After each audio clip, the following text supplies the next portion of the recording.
আসসালামু আলাইকুম। আমরা আজকে এখানে বাংলা সাহিত্যের ঢাকা মুসলিম সাহিত্য সমাজ নিয়ে কথা বলবো। তো এই ঢাকা মুসলিম সাহিত্য সমাজের আমরা এমসিকিউ গুলো এখানে বিশেষ যে কোশ্চেনগুলো আছে এই কোশ্চেনগুলো আগে সলভ করার আগে আমরা এখানে ঢাকা মুসলিম সাহিত্য সমাজের যে আমাদের এখানে বেসিক বিষয়গুলো এগুলো একটু আমরা দেখে নিব, ঠিক আছে? তো আমরা এখানে ঢাকা মুসলিম সাহিত্য সমাজে এখানে আসলাম। তো ঢাকা মুসলিম সাহিত্য সমাজের অ্যাকচুয়ালি আমাদের এখানে যে স্লোগানটা ছিল, এই স্লোগানটা হচ্ছে এরকম যে জ্ঞান যেখানে সীমাবদ্ধ, একটু এখান থেকে আগে নেই, জ্ঞান যেখানে সীমাবদ্ধ বুদ্ধি সেখানে আড়ষ্ট, মুক্তি সেখানে কি অসম্ভব, বুঝছেন? এটা আমাদের ঢাকা সাহিত্য সমাজের এখানে প্রথম মানে প্রধান স্লোগান আর কি। এটা একটু এমসিকিউর জন্য পড়তে হবে আমাদের এখানে যে জ্ঞান যেখানে সীমাবদ্ধ মুক্তি সেখানে বুদ্ধি সেখানে আড়ষ্ট এবং মুক্তি সেখানে অসম্ভব। স্লোগানকে ধারণ করে চিন্তা চর্চা এবং জ্ঞানের জন্য আকাঙ্ক্ষা সৃষ্টি এবং আবহমানকালের চিন্তা ও জ্ঞানের সাথে সংযোগ সাধনের লক্ষ্যে ঢাকা ইন্টারমিডিয়েট কলেজ ও ঢাকা বিশ্ববিদ্যালয়ের কয়েকজন বুদ্ধিজীবী মানে যুক্তিবাদী এবং প্রগতিশীল শিক্ষক ও ছাত্রদের উদ্যোগে ঢাকা বিশ্ববিদ্যালয়ে মুসলিম হল ইউনিয়নের কক্ষে, তাহলে কোথায় এটা হয় বলতো? ঢাকা বিশ্ববিদ্যালয়ে মুসলিম হল ইউনিয়নের কক্ষে বাংলা ও সংস্কৃতি বিভাগের অধ্যাপক ডক্টর মোহাম্মদ শহীদুল্লাহ সভাপতি, এখানে কালার করা আছে এটা, ডক্টর মোহাম্মদ শহীদুল্লাহ সভাপতিত্বে 1926 সালে 19শে জানুয়ারি ঢাকা মুসলিম সাহিত্য সমাজ প্রতিষ্ঠিত হয় এখানে, বুঝছেন ব্যাপারটা? তাহলে ডক্টর মোহাম্মদ শহীদুল্লাহর সভাপতিত্বে, কার সভাপতিত্বে? ডক্টর মোহাম্মদ শহীদুল্লাহ সভাপতিত্বে 1926 সালে 19শে জানুয়ারি এই মানে আপনার ঢাকা মুসলিম সাহিত্য সমাজ গঠিত হয় এখানে, বুঝছেন ব্যাপারটা? এরও আগে কিন্তু 1911 সালে একবার আমাদের ঢাকা সাহিত্য সমাজ মানে মুসলিম সাহিত্য সমাজ গঠিত হয়েছিল। যাই হোক, আমরা পরে পড়তেছি এখানে। এই যে এখানে একটা এই কোশ্চেনটা ইম্পর্টেন্ট খুবই, এখানে বলা আছে ঢাকা মুসলিম সাহিত্য সমাজ কবে প্রতিষ্ঠিত হয়, এখানে কোশ্চেনটা দেওয়া আছে এখানে। তো আমরা এখানে পড়বো যে 1911 সালে, কি বলছে এখানে? 1911 সালে, ওকে, বঙ্গীয় মুসলিম সাহিত্য সমাজ প্রতিষ্ঠিত হয়। তার মানে বঙ্গীয় যে মুসলিম সাহিত্য সমাজ এটা হচ্ছে 1911 সালে হয়, বুঝছেন? এটা তো আপনার এখানে বঙ্গভঙ্গ যখন রোধ হয় তখন এটা প্রতিষ্ঠিত হয়। এবং এর প্রথম সম্পাদক ছিলেন ডক্টর মোহাম্মদ শহীদুল্লাহ, বুঝছেন ব্যাপারটা? তো বঙ্গীয় সাহিত্য সমাজ, ভালো করে বোঝেন, বঙ্গীয় সাহিত্য সমাজ মানে এটা হচ্ছে সম্পাদক কে ছিলেন এখানে? বঙ্গীয় সাহিত্য সমাজের ডক্টর মোহাম্মদ শহীদুল্লাহ ছিলেন এখানে, ওকে। আচ্ছা, তা কিন্তু এতে মুসলমানদের গুরুত্ব উপেক্ষিত হয় 1926 সালে ঢাকায় মুসলিম সাহিত্য সমাজ গঠিত হয়। তার মানে বঙ্গীয় সাহিত্য সমাজ কত সালে হয় এখানে? 1921 সালে। আর ঢাকা মুসলিম সাহিত্য সমাজ গঠিত হয় এখানে কত বলুন তো? এখানে 1926 সালে। তার মানে মোটামুটি 15 বছর পর, বঙ্গীয় মুসলিম সাহিত্য সমাজ গঠনের 15 বছর পর আপনার কি হয় বলুন তো? আপনার এখানে এই ঢাকা মুসলিম সাহিত্য সমাজ গঠিত হয়। এই সংগঠনের মুখপত্র নাম হচ্ছে শিখা, এখানে এটা পরীক্ষা আসে, শিখা। তো এখানে বলছে 1927 সালে আবুল হোসেনের সম্পাদনায় এটা প্রথম প্রকাশিত হয়। তার মানে এই 1927 সালে আবুল হোসেনের সম্পাদনায় এটা প্রথম প্রকাশিত হয়। তার মানে এই ঢাকা মুসলিম সাহিত্য সমাজ কার সম্পাদনায় প্রকাশিত হয়? আবুল হোসেনের, ওকে। কত সালে? 1927 সালে। তার মানে 1 বছর পরে আমাদের এটা প্রকাশিত হয়। শিখা পত্রিকার স্লোগানটা আমরা একটু পড়ি এখানে। ঢাকা মুসলিম সাহিত্য সমাজ, এই যেখানে এটা পড়তেছি, মুখপাত্র হিসাবে 1927 সালে আবুল হোসেনের পত্রিকা, তো আবুল হোসেনের পত্রিকার নাম হচ্ছে শিখা, বুঝছেন? কি শিখা পত্রিকা প্রকাশিত হয়। এবং এই পত্রিকায় পরিচালনা মনে করতেন মানে পরিচালকরা মনে করতেন জ্ঞান সেখানে সীমাবদ্ধ, বুদ্ধি সেখানে আড়ষ্ট এবং মুক্তি সেখানে অসম্ভব। মানে যেখানে জ্ঞান অল্প সেখানে বুদ্ধির কোনো মানে নেই, অল্প আর কি, এবং সেখানে মুক্তিও অসম্ভব আর কি, বুঝছেন? তাই এই পত্রিকায় প্রতি সংখ্যায় এই লেখাটা লেখা থাকতো আর কি, বুঝছেন ব্যাপারটা? আই থিঙ্ক এই বিষয়টা বুঝতে পারছেন। এখানে আমরা শিখা পত্রিকার স্লোগান পড়লাম, কবে প্রতিষ্ঠিত হয়? আমরা বঙ্গীয় মুসলিম সমাজ দেখলাম যে 1911 সালে হয়, এবং কি আমাদের ঢাকা মুসলিম সমাজ কত এখানে? 1926 সালে হয় এখানে, ওকে। এবং এটা আমাদের এখানে 1927 সালে আবুল হোসেনের শিক্ষা পত্রিকায় প্রকাশিত হয়। ঢাকা মুসলিম সাহিত্য সমাজের লেখকগণ,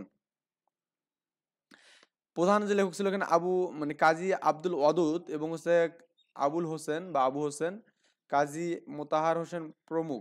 এরা হচ্ছে আমাদের এখানে সবাই কি ছিল বলুন তো? প্রধান লেখক ছিলেন এখানে, বুঝছেন?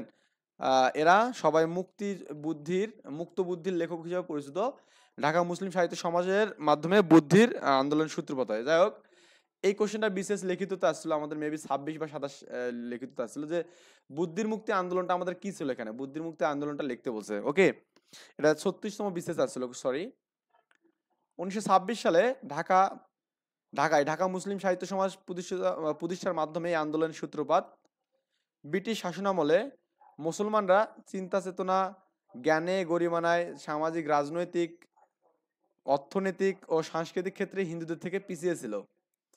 এই অবস্থা থেকে মুসলিম সমাজকে জাগিয়ে তোলার জন্য কাজী আব্দুল ওয়াদুদ, আবুল হোসেন এবং কাজী মোতাহার হোসেন প্রমুখ ব্যক্তিগণ ঢাকা মুসলিম সাহিত্য সমাজের মাধ্যমে যে আন্দোলন শুরু করেন, তাই মূলত আমাদের কি মুক্তির বুদ্ধি আন্দোলন। এখানে 1927 সালে আবুল হোসেন সম্পাদনায় প্রথম শিখা পত্রিকায়, এই পত্রিকা প্রকাশের মাধ্যমে উদ্দেশ্য ছিল বর্তমান মুসলমান সমাজের জীবন ও চিন্তাধারার গতি পরিবর্তন সাধন, যা বুদ্ধির মুক্তি আন্দোলন হিসেবে প্রধান উদ্দেশ্য। এখানে বুঝছেন ব্যাপারটা? এতটুকু পড়লে কিন্তু হবে এখানে, বা এতটুকু লিখলে কিন্তু আমাদের এখানে বুদ্ধির মুক্তি আন্দোলনটা আমরা এখানে পেয়ে যাবো ইনশাল্লাহ। এখন আমরা এমসিকিউ গুলো সলভ করবো। এখান থেকে যে এমসিকিউ গুলো আসছে বিশেষ কোশ্চেনে, প্রথম এমসিকিউ দেখুন দেওয়া আছে এখানে, কি বলছে এখানে বলুন তো? ঢাকা মুসলিম সাহিত্য সমাজ এর প্রধান লেখক ছিলেন, এখানে কি 15 বিশেষ আছে এখানে। তো প্রধান লেখক ছিলেন হচ্ছে কাজী আব্দুল ওয়াদুদ এবং আবুল হোসেন প্রমুখ। এছাড়া কিন্তু আর এখানে কেউ নেই। দেখুন তাহলে অ্যান্সার হবে আমাদের এখানে কি এটা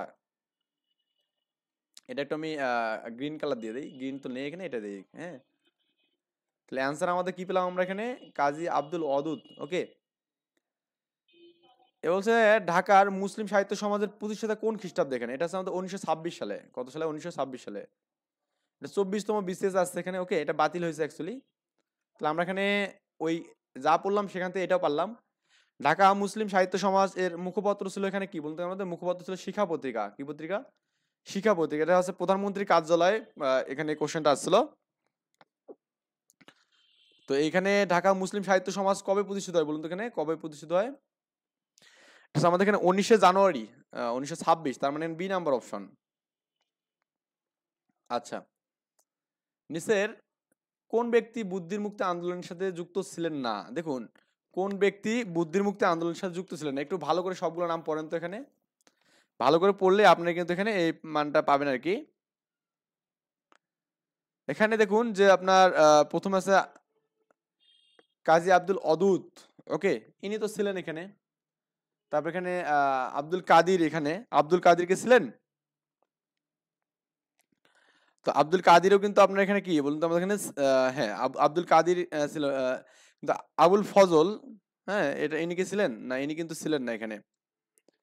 তো এখানে আমাদের অপশনটা কোনটা? এখানে আমরা যে অপশনগুলো পড়লাম এখানে অ্যাকচুয়ালি আমাদের এখানে কারা কারা আছে এখানে দেখুন তো, যেখানে দেওয়া আছে অবশ্য আব্দুল ওয়াদুদ, তারপর এখানে আবুল হোসেন আছে এখানে, তারপর এখানে আব্দুল কাদির এবং কাজী মোতাহার হোসেন প্রমুখ, আর এখানে আবুল ফজল আছে। তার মানে আব্দুল কাদির, ফজল, তাহলে ওয়াজেদ আলী এখানে আমাদের নেই অ্যান্সার। বুঝছেন ব্যাপারটা? তাহলে ওয়াজেদ আলী আমাদের এখানে নেই। এখানে অ্যাকচুয়ালি আমি এখানে এই এটা দিয়ে দিচ্ছি এখানে, একটু দেখুন। এই যে আপনার যারা যারা ছিল এখানে, এই যে কাজী অদুদ, তারপর আবুল হোসেন, আবুল ফজল, আব্দুল কাদির, কাজী মোতাহার হোসেন প্রমুখ, এই এই বিষয়গুলো আমাদের এখানে লাগবে এখানে। ক্লিয়ার? আচ্ছা, খাদ্য, এটা কোথায় আসলে? এই কোশ্চেনটা আসলে 40তম বিসিএস আসলে। বুঝছেন ব্যাপারটা? আচ্ছা, তার মানে রিসেন্ট কোশ্চেনগুলো তো এগুলো আসতেছে কিন্তু। মুক্ত বুদ্ধির লেখক হিসেবে পরিচিত হচ্ছে আমাদের কাজী আব্দুল ওয়াদুদ, মানে ইনি কিন্তু আমাদের প্রধান ছিলেন এখানে। ওকে, কি ছিলেন? ইনি প্রধান ছিলেন এখানে। জ্ঞান যেখানে সীমাবদ্ধ, এটা কোথায় আসছিল পরীক্ষা? এটা উপখাদ্য পরিদর্শক আসছিল।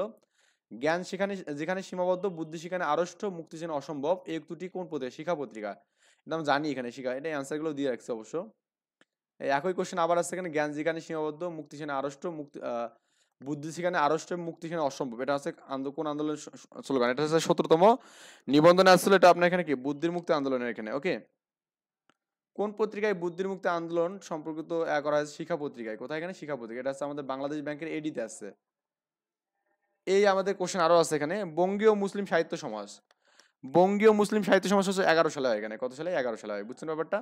তো এই কোশ্চেনগুলো আমরা পড়লাম। ওকে, তো নেক্সট আমরা আরো কোনো টপিকস আলোচনা করবো ইনশাআল্লাহ। ভালো থাকবেন। আল্লাহ হাফেজ। আসসালামু আলাইকুম ওয়া রাহমাতুল্লাহ।